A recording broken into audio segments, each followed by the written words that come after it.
Thank you for joining Wars of the Roses. And this is Italy from the Encyclopedia of Freemasonry by Albert G. Mackey. Italy. In the year 1733, Freemasonry was introduced into Italy by the establishment of a lodge at Florence by Charles Sackville, Duke of Dorset. Thory, and after him Findle, calls him Duke of Middlesex. But there was at that time no such title in the peerage of England. A medal was struck on this occasion.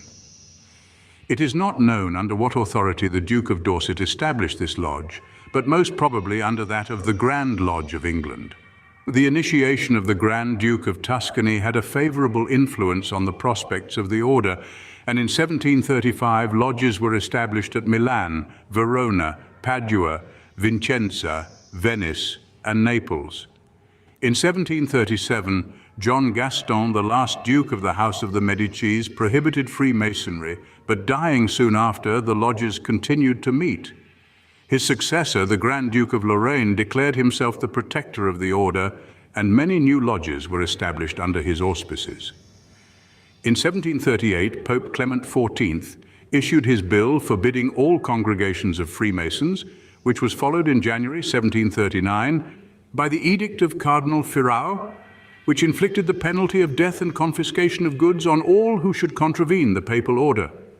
Several arrests were made at Florence by the Inquisition, but through the intercession of the Grand Duke, the persons who had been arrested were set at liberty. For many years, Freemasonry held but a precarious existence in Italy, the persecutions of the Church preventing any healthy growth. The Masons continued to meet, although generally in secret. The Masons of Rome struck a medal in 1746 in honor of Martin Folkes, and the author of Anti-Saint-Nicaise says that there was a Grand Lodge at Naples in 1756, which was in correspondence with the lodges of Germany.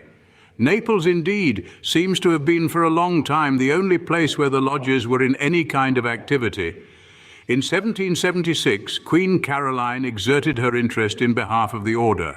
Smith, writing in 1783, Use and Abuse, page 211, says, "At present most of the Italian nobles and dignified ecclesiastics are Freemasons, who hold their meetings generally in private houses, though they have established lodges at Naples, Leghorn, Venice, Verona, Turin, Messina, in the island of Sicily, Genoa, and Modena. In 1805, a Supreme Council of the ancient and accepted rite was established at Milan by Count de Grasse Tilly, and Prince Eugene accepted the offices of Grand Commander of the Council and Grand Master of the Grand Orient. When, by the defeat of Napoleon in 1814, the liberal policy of France was withdrawn from Italy to be again substituted by the ignorance of the Bourbon dynasty and the bigotry of the Roman Church, Italian Masonry ceased any longer to have an existence, nor did it revive until 1860.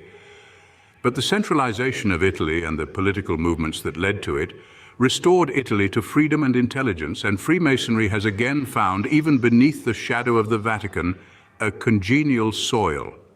A lodge was established at Turin in 1859 and a Grand Lodge in 1861. A Grand Orient was subsequently established by Garibaldi, who adopted the system of the Scottish Rite. A Supreme Council was also formed at Naples. Internal dissensions, however, unfortunately took place. The Grand Orient was removed from Turin to Florence, when many resignations took place and a recusant body was formed.